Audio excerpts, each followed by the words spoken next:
नमस्कार, आप देख रहे हैं देश दिन भर। मैं हूं आपके साथ कीर्ति हर्षबिंदल और बुलेटिन का आगाज महत्वपूर्ण खबर के साथ दिल्ली से कर रहे हैं। कैबिनेट ने पीएम श्री योजना को मंजूरी दी है और योजना की मदद से 14,500 स्कूलों का कायाकल्प किया जाएगा। नई शिक्षा नीति के तहत ये विकसित किया जाएगा।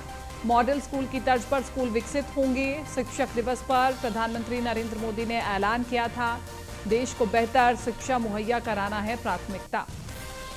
तो इस वक्त की बड़ी खबर आपको बता रहे हैं, मॉडल स्कूल विकसित होंगे। शिक्षक दिवस पर प्रधानमंत्री नरेंद्र मोदी ने ऐलान किया था कि अब तमाम स्कूलों को मॉडर्न स्कूलों के आधार पर विकसित किया जाएगा। कैबिनेट ने पीएम श्री योजना को मंजूरी दी है। योजना की मदद से 14,500 स्कूलों का कायाकल्प होगा। नई शिक्षा नीति के तहत विकसित किया जाएगा। इसके अलावा मॉडल स्कूलों की तर्ज पर स्कूल विकसित होंगे। तो इस वक्त की बड़ी खबर, शिक्षक दिवस पर प्रधानमंत्री नरेंद्र मोदी ने ऐलान किया था, देश को बेहतर शिक्षा मुहैया कराना है प्राथमिकता। अगली खबर दिल्ली से ही। बिहार के सीएम नीतीश कुमार का दिल्ली का दौरा है और नीतीश कुमार के दिल्ली दौरे का आज तीसरा दिन है। आज नीतीश कुमार ने शरद पवार से मुलाकात की। राहुल गांधी, केजरीवाल से मुलाकात कर चुके हैं नीतीश, और इसी के साथ साथ विपक्षी नेताओं से लगातार सीएम नीतीश मिल रहे हैं। सीधे तौर पर संकेत दिए जा रहे हैं कि 2024 में कुछ बड़ा होने वाला है और प्रधानमंत्री नरेंद्र मोदी के सामने शायद नीतीश कुमार एक बड़ा चेहरा बनकर के सामने आ सकते हैं। विपक्षी नेताओं से लगातार मिल रहे हैं नीतीश। हरियाणा से ही अगली खबर, हिसार से make in India number 1 campaign की शुरुआत की गई है। दिल्ली के सीएम अरविंद केजरीवाल ने इसकी शुरुआत की। सीएम केजरीवाल ने कहा, देश को सशक्त बनाने के लिए कैंपेन से जुड़े। कैंपेन से जुड़ने के लिए 95130130 पर कॉल करें। आओ मिलकर देश को बनाए नंबर 1, ये केजरीवाल ने कहा है। तो एक हेल्पलाइन नंबर भी दिया गया है और इस नंबर के जरिए मिस कॉल करके ये बताना है कि हम मेक इंडिया नंबर 1 के कैंपेन में सभी एकजुट हैं। भारत के लोग दुनिया के सबसे इंटेलिजेंट लोग हैं। भगवान ने जब पृथ्वी की रचना की और इंसान बनाया, सबसे इंटेलिजेंट लोग भारत में भगवान ने पैदा किए। हमारे लोग जब दुनिया भर में जाते हैं, अमेरिका ले लो, लंदन ले लो, फ्रांस ले लो, दुनिया की कोई मल्टीनेशनल कंपनी उठा के देख लो, ऊपर आपको एक इंडियन बैठा मिलेगा नंबर 1 या नंबर 2 पोजीशन पे। फिर भारत पीछे क्यों रह गया? आज ये प्रश्न सब लोगों के मन में है कि भारत पीछे। जो देश हमारे बाद आजाद हुए, सिंगापुर हमारे 15 साल बाद आजाद।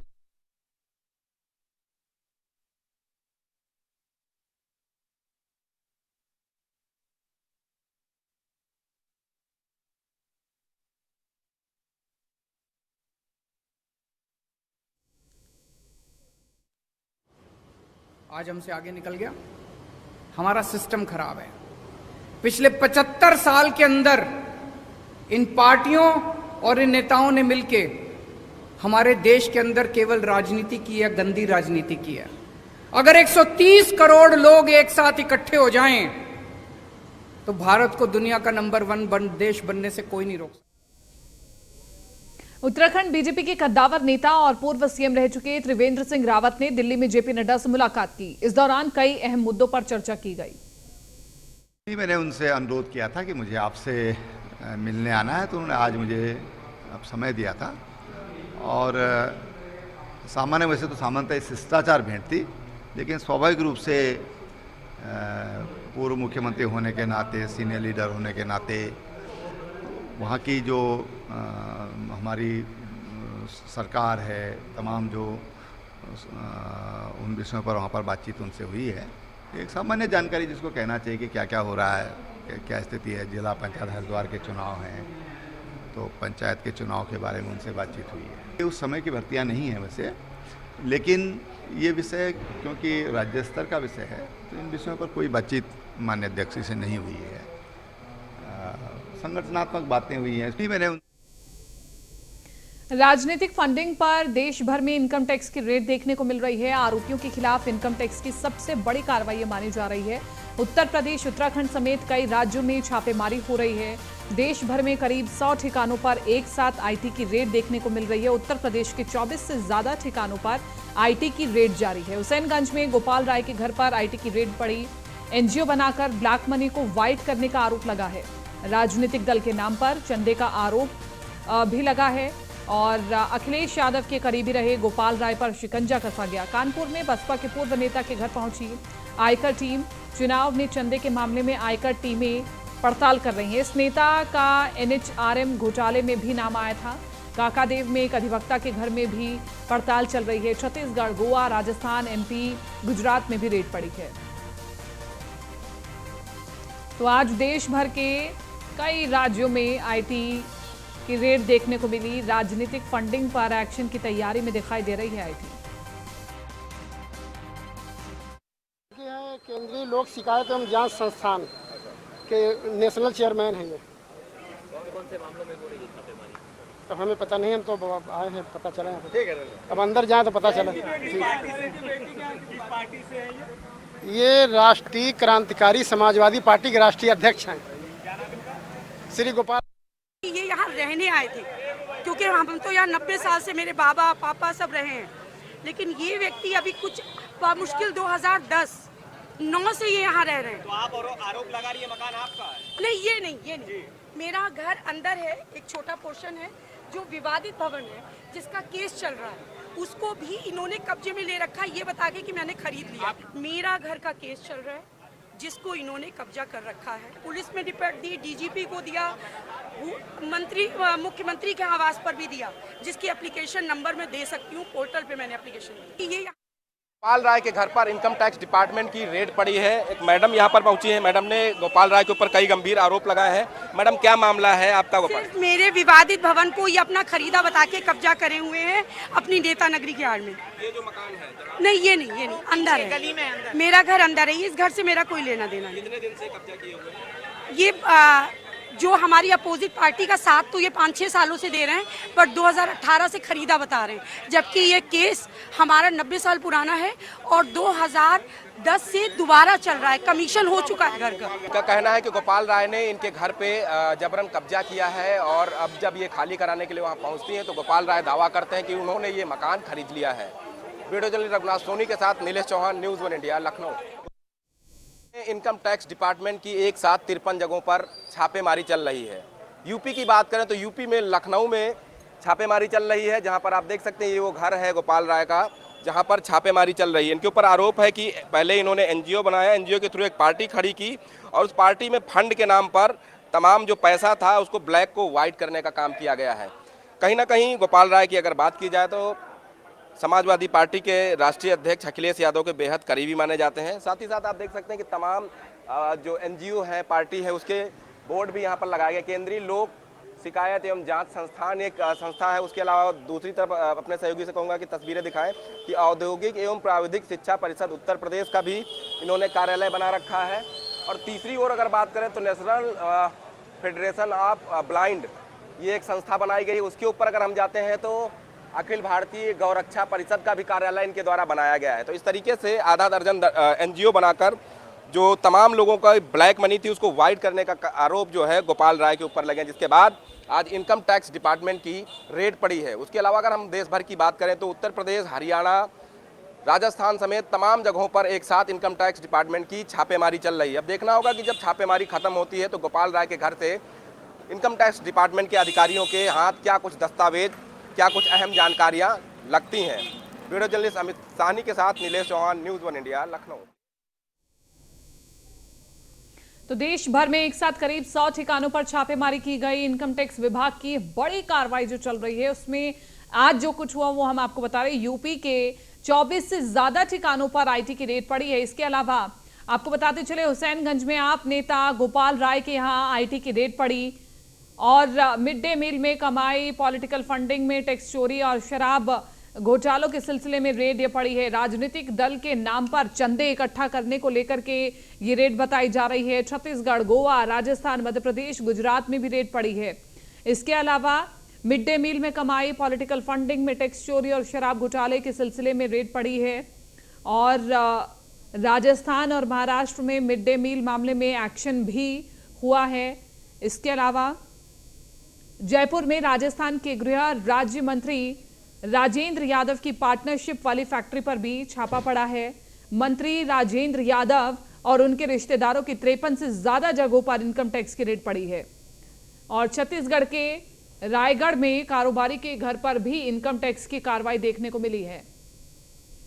देश भर में एक साथ करीब 100 ठिकानों पर छापेमारी आज हुई।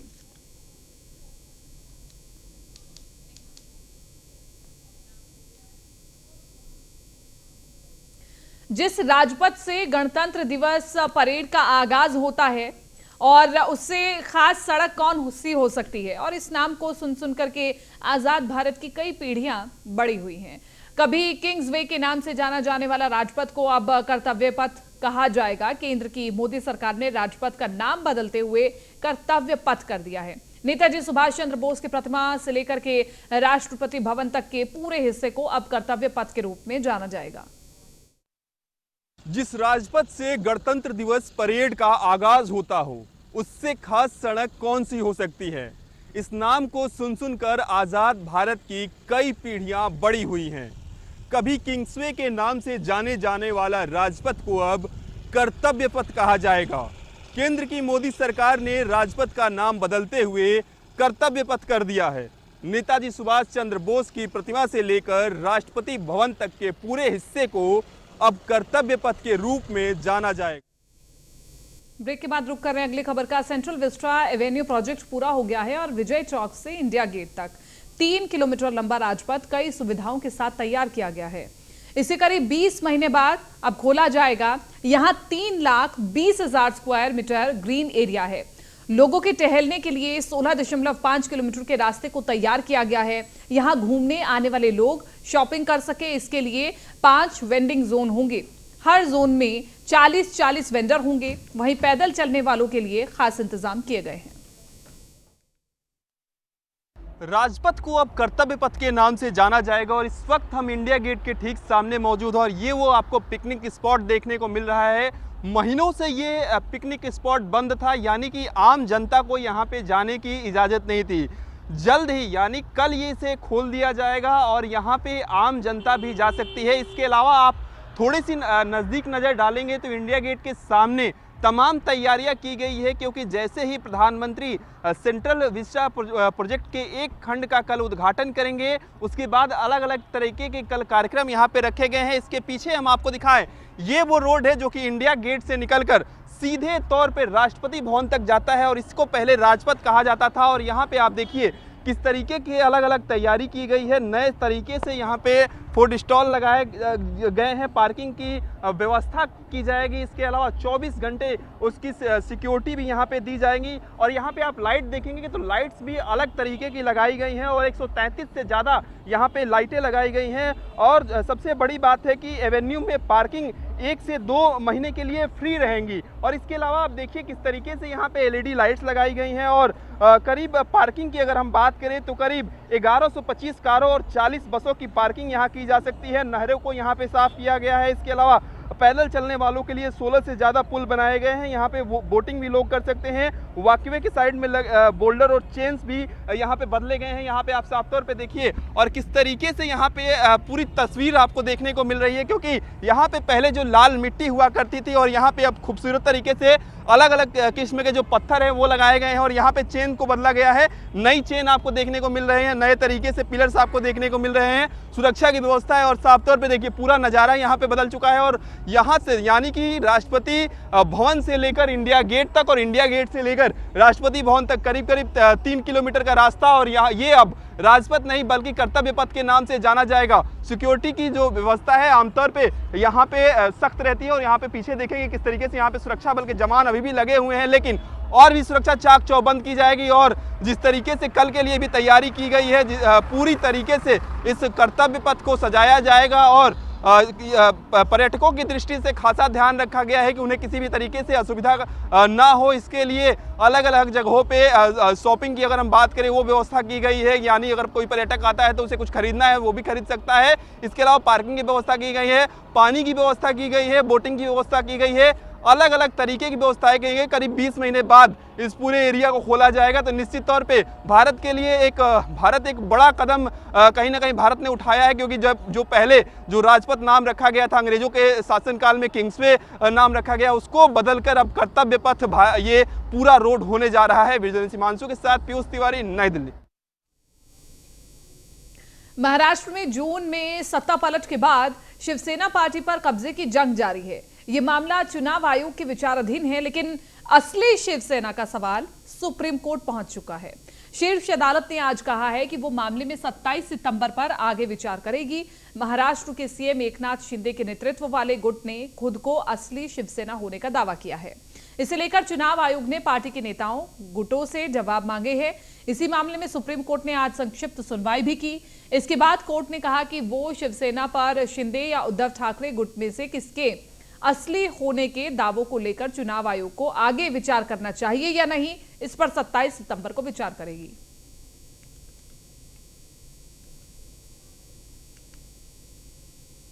रायगढ़ के रोहा में ट्रेन में बैठने के लिए जगह नहीं होने की वजह से यात्रियों ने ट्रेन को रोक दिया। गणेशोत्सव के मौसम के दौरान रोहा दीवा ट्रेन डेली रूट में अलग से चलाई जाती है। गणेशोत्सव से वर्तमान में वही ट्रेन चिपलून से प्रस्थान कर रही है। इससे रोहा रायगढ़ के यात्रियों के लिए इस ट्रेन में सफर करना मुश्किल हो गया है।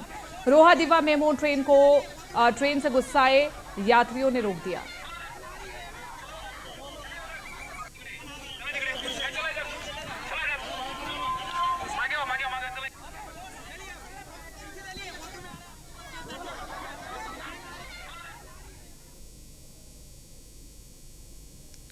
गिरिडीह के उत्पाद विभाग की टीम ने करीब 2 करोड़ रुपए मूल्य के अवैध शराब का स्टॉक जब्त किया है। 2 करोड़ की शराब की पेटियों से भरे 2 ट्रक उत्पाद विभाग की अलग अलग टीम ने जिले के निमिया घाट और बगोदर थाना से जब्त किया। ट्रकों के साथ 3 आरोपियों को भी गिरफ्तार किया गया है।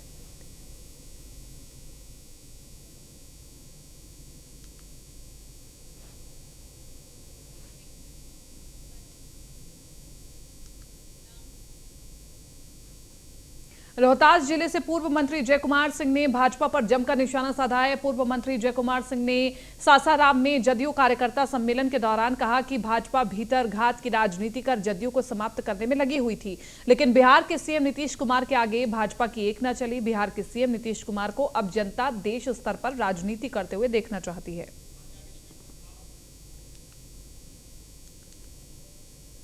बिहार नगर निकाय चुनाव की घोषणा होते ही बिहार के सभी जिला में प्रत्याशी अपने अपने क्षेत्रों में भ्रमण करना शुरू कर दिए हैं और इसी क्रम में गोपालगंज जिले के नवगठित हथुआ नगर पंचायत में प्रत्याशियों ने भ्रमण करना शुरू कर दिया है।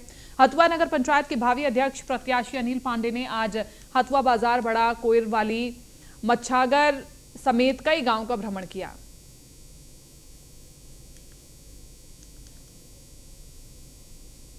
जिले के नोखा प्रखंड क्षेत्र अंतर्गत उत्तरी बराव ग्राम पंचायत में शमशान घाट निर्माण में बरती जा रही अनियमितता को लेकर वार्ड सदस्य सहित कई समाज सेवियों ने सवाल खड़े किए हैं।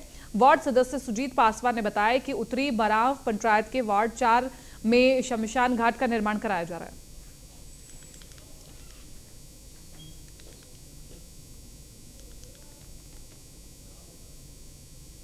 रोहतास जिले के करगहर के एसएफसी गोदाम में आंगनवाड़ी सेविकाओं ने घटिया किस्म का चावल आपूर्ति किए जाने पर विरोध जताते हुए चावल लेने से इनकार कर दिया है। सेविकाओं ने इसकी शिकायत कोचस के सीडीपीओ सुषमा कुमारी से भी की है।